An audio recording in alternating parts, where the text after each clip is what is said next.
Okay, this is IM2. This is lesson 7-1. And we're working with the Pythagorean theorem. I have it up here for you. A squared plus b squared equals c squared. So the great thing about the Pythagorean theorem is it doesn't just help us find the hypotenuse, it also can help us find the leg. So in this case, we can just rearrange it. If we need to find b, we can subtract for c, we can subtract a. If we need to find a or get a by itself, we can put b on the other side. All right, so the hypotenuse of a right triangle has a length of 12. Let's draw it. So there's my 90-degree angle. So this has a length of 12. One leg has a length of 6. What's the length of the other side? Express your answer in the simplest radical. So this is what we're trying to find. We'll call this leg A, okay? So we need to figure out what A is. So let's write it out. So we have 12 squared equals 6 squared plus a squared. All right, obviously we need to get a by itself. So we'll go ahead and subtract 6 squared on both sides. So now we have 12 squared minus 6 squared equals a squared.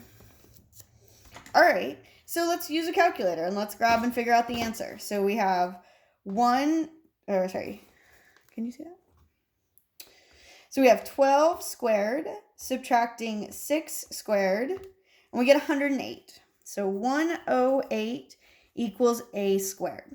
So to solve this, we need to go ahead and square root both sides. So we'll square root both sides. So now we have the square root of 108 equals a. So we can put that on our calculator and we can solve it, and I'll give you what the decimal would be.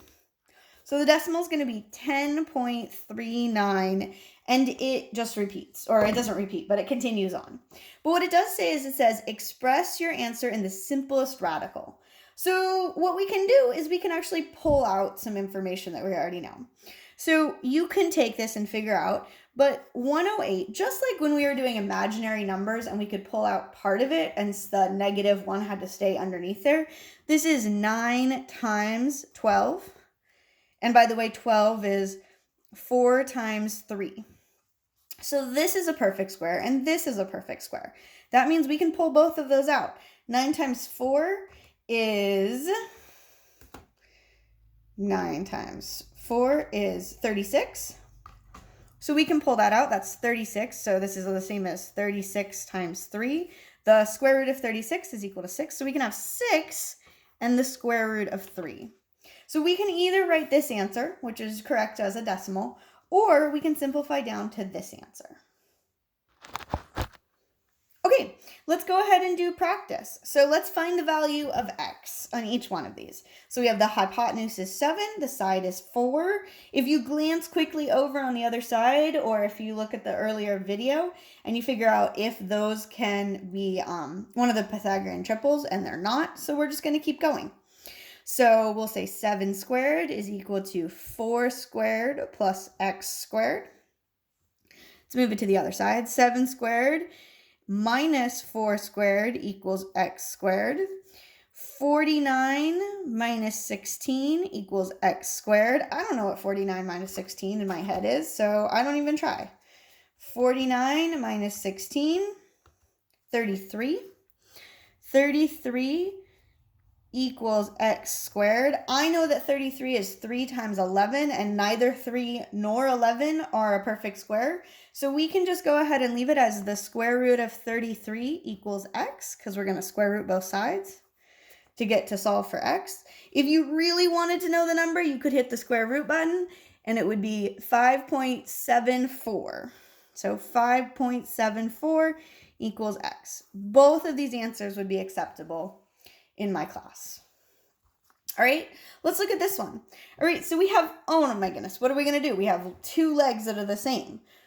Okay, well, that's fine. It's a isosceles right triangle. So now we know that it's 6 squared equals x squared plus x squared. When we have 2 numbers, that's a terrible x, I'm sorry. But we have 2x squared. We can combine those. They're added together, just like if they were anything else. So 6 squared equals 2x squared.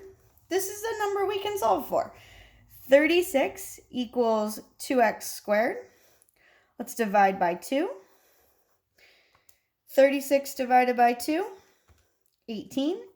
18 equals x squared. I know that 18 is 9 times 2, so I can pull out the 9. So if I want to take the square root, I'm going to come back up here so you can see my work.